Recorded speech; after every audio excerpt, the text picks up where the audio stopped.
आज संविधान के रचयिता डॉक्टर भीमराव अंबेडकर जी की जयंती है और अंबेडकर पार्क के पास किस तरह से बड़ी संख्या में लोग आ रहे हैं उनकी प्रतिमा के दर्शन करने, पुष्प अर्पित करने, ये हम सभी देख रहे हैं। और यहाँ पर एक ब्रेन इंफ्रा जो कि समाज को शिक्षित करने का काम करती है, कोचिंग इंस्टीट्यूट है, उसका भी यहाँ पे कैंप लगा हुआ है। हमारे साथ मैनेजिंग डायरेक्टर अतुल शाक्य जी हैं, उन्हीं से ही जानते हैं। तो बाबा साहेब भीमराव अंबेडकर का जो सबसे पहला कथन था वो यही था, समाज के लिए सही सबसे बड़ा जो एक ज्ञान था, संदेश था, वो यही था कि शिक्षित बनिए और शिक्षित ही सबसे बड़ी ताकत है, शिक्षा ही सबसे बड़ी ताकत है। और आप भी लोगों को शिक्षित कर रहे हैं। क्या कहना चाहेंगे बाबा साहेब के सिद्धांतों के बारे में, उनकी शिक्षा के बारे में?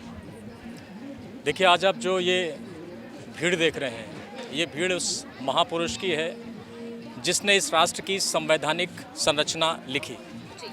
हमारे देश का जो सबसे बड़ा कानून है उसे संविधान कहते हैं और ये संविधान से ही देश चलता है।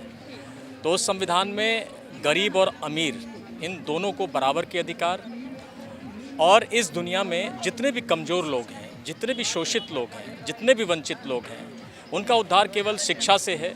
इस मूल मंत्र को इस भारत में स्थापित करने का श्रेय बाबा साहेब भीमराव अम्बेडकर को जाता है।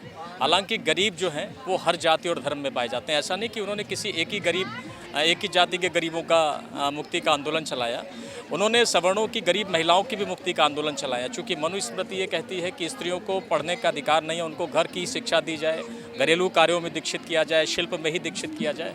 लेकिन उन्होंने देश की आधी आबादी को मुक्त करने के लिए बहुत बड़ा मिशन स्थापित किया। और निश्चित तौर पर जो अब का भारत है वो बाबा के सपनों का भारत है। और अभी जो हमारे देश की विकास की चाबी नहीं कहेंगे, इस पूरी दुनिया की मानवता की विकास की चाबी शिक्षा है। जो आप वैज्ञानिकता में परिवर्तन देखते हैं, जो आप बड़े भवन, तकनीकी कुशलताएं, कंप्यूटर, एआई जो भी देख रहे हैं, ये सब शिक्षा के माध्यम से ही है। तो निश्चित रूप से मनुष्य की आधुनिकता का पर्याय शिक्षा है और हमारी रोजी रोटी का जरिया भी शिक्षा है। ब्रेन इंफ्रा किस तरह से समाज को शिक्षित करने का काम कर रहा है, किस तरह की शिक्षा देता है और क्या संदेश भी देता है? भारत में बहुत अच्छे अच्छे संस्थान हैं जो इस भारत के लोगों को शिक्षित कर रहे हैं और भारत में तमाम बच्चों को, ज़रूरतमंदों को उनके ज़रूरत के हिसाब से शिक्षाएं दे रहे हैं। लेकिन ब्रेन इंफ्रा उन तमाम बच्चों को जिनके पास कम संसाधन है, पूंजी नहीं है, तो उन गरीब बच्चों को भी वो अपने परिवार के द्वारा पोषित करती है, उनको शिक्षित करती है और जब तक उनका सिलेक्शन ना हो जाए तब तक उनकी सहायता करती है। उसमें टीचिंग कंपोनेंट्स भी आते हैं और जो कंटेंट्स हैं वो भी आते हैं, प्रिंटिंग मटेरियल है वो भी आता है। हम हर स्टेप पे, हर एक लेवल से बच्चों की सहायता करते हैं। फाउंडेशन कोर्सेज़ हैं वो भी फ्री देते हैं। और इसके साथ ही साथ जो ब्रिलियंट बच्चे हैं उनके लिए हम 1:1 फोकस भी देते हैं।